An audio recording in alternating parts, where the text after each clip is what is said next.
Hey guys, this is Collar bringing you set 4 of Lecaf vs KTF, and here we're going to see the absolute Zerg killer Jaedong facing off against the young Zerg 815 on KTF. And I have to say, Jaedong is like the male Kerrigan. He is like the male king of blades, the king of all the broods, and he has just been so good at Zerg vs Zerg. He is 37 and 10 for a whopping 79% in his ZVZ skills. Of course, he did lose his 13th game against Oversky a week ago. And by the way, here's the colors. Jaedong is blue at 7 o'clock, and 815 is teal at 1 o'clock. And this map is Blue Storm, of course, a lovely map to have Zerg vs Zerg on. If 815 wins this game, KTF will win the series. However, I have to say, he is probably not going to win this game. Jaedong is just so good at Zerg vs Zerg. I mean, I can't sing his praises enough. He did lose to Oversky. Since then, though, he has bounced back with a win against Odin, a Zerg player. And so I guess this is his second Zerg vs Zerg win in a row if he manages to beat 815. 815 is a scrappy fighter, though. He's only had 7 games against Zerg, and he's been 4 and 3 against it. But he's definitely shown himself to be a very strong Pro League player this year. A lot of people were saying that he was going to do very well in the Star Leagues. Unfortunately, he didn't advance as much as other players wanted him to. Anyway, here is Jaedong going for a something with an Overlord, so maybe a 12 pool. And yeah, we are going to see the Overlord first, and for 815 also. And so both are going to go for, it looks like probably 12 pools, although it could be a 12 hatchery here on this map. We'll have to see. Of course, on this map, really, it's just, you're going to know exactly where your opponent is, and you're going to have complete informational clarity or transparency. So you're basically going to have to match their builds. The only time where it's uncertain is right in the beginning, as we see here. A 9 pool could surprise the opponent. And look at Jaedong controlling his breathing. We saw 815 put down his pool already, so he's going for the 12 pool build with gas, it seems. And Jaedong is going for... well, we're seeing the extractor. I assume he's already put down his spawning pool, so probably a 12 pool also. And it looks like, yeah, both are going 12 pool with the expansion hatchery. Interesting. This seems to be the Zerg build of choice here on this map. I've seen this done by Jaedong several times, because, well, you will have informational transparency, so you will know when your opponent's moving out. So perhaps the 9 pool is just a little bit less economical on this map. And basically, a 12 pool is quite safe against the 9 pool to start with.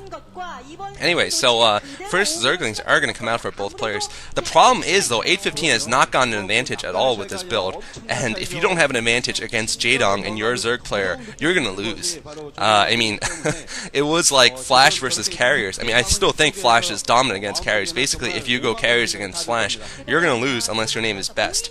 And if you go for, well, if you don't get an advantage early on against Jaedong, you're just going to lose, because his Zergling control, his Mulus control is just absolutely impeccable. It is just so difficult for him for anyone to beat him in that. Oversky did beat Jaedong, by the way, because of their build patterns were a little bit different. And here is Jaedong morphing to Lair right now. And I believe 815 will probably be following suit. I think both have probably gotten metabolic boost before the Lair upgrade, so that means they are going to have speedlings very soon. That is a decision you have to make at Zerg vs Zerg, whether to go for the faster Lair or to use the first 100 gas for metabolic boost. Both are, viable choices and have their arguments for and against. Anyway, so both going off of this 2-base strategy, this could be a little bit longer of a Zerg vs Zerg game, or Jaedong could decide just to end it sooner with some ridiculous micro, as he's known for. And I have to say, this matchup, KTF versus Lecaf, is quite important. Both players are, I believe Lecaf is still the best team in the Pro League standings, and KTF, I believe, is either second or tied for third or something. So both are facing each other for a better seed inside of the Pro Leagues, and that makes a huge difference in the way the playoffs are played. I won't go into detail how they're played, but it's very important to be a top seed. Here comes Jaedong building his Spire behind the mineral patches, and so has 815. Complete mirror build so far. So yeah, these two players are the best in the field right now. I think. While KTF may not be ahead of, I think, SKT1, I like KTF's players a little more. They have Flash on them, of course. They have Now Raw. They have Reach in Yellow, etc. But Lecaf has been doing absolutely well this year too, with Jaedong and Backho and what's his name? I'm blanking on his name, but the other good player on there.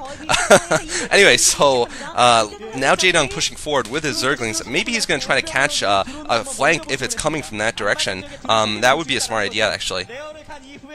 For GG, that's the other very strong player on Lecaf. Just a very, very strong roster, and I can definitely see why they're winning this year.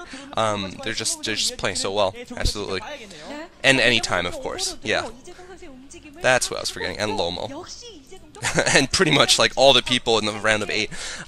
No. Anyway, so also later on today we're going to see Lomo versus Flash, and that will be casted by Diggity. I may be able to do a duel with him, as also I might be able to do a duel on the OSL round of 4 between Backhoe and July.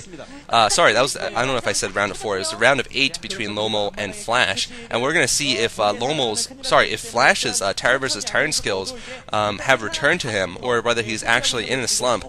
2 weeks ago or 3 weeks ago, I would never have suspected Flash to basically lose in that matchup. I'd say it was impossible, but nowadays, who knows? Lomo could show that he's better than Flash, since Flash has suffered some setbacks. And it seems like both players have gotten Mulisks out without pushing in a single attack, so this is definitely going for, this is definitely a macro-heavy map so far, macro-heavy game so far.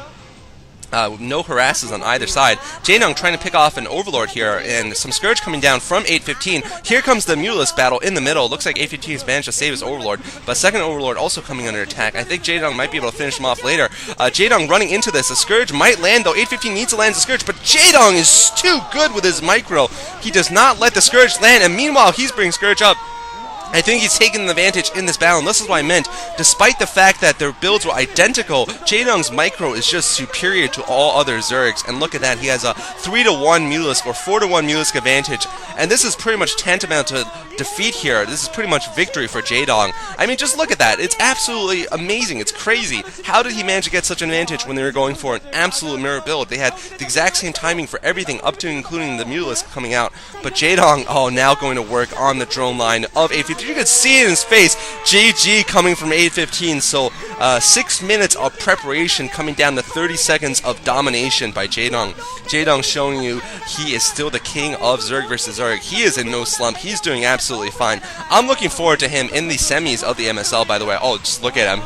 He's saying, oh, nice high five there, and a little double fist pump there from Jaedong. I love Jaedong. Absolutely great Zerg player. He is the great Zerg hope. After Savior, of course, he is the best Zerg in the world. Although Luxury has been showing that he's quite a good Zerg player, I don't think he's as good as Jaedong. Anyway, so we're going to be seeing the final game, set 5, the ace matchup between KTF and Lecaf now. I won't give away who is in that game. You're going to have to click to the next video to find out.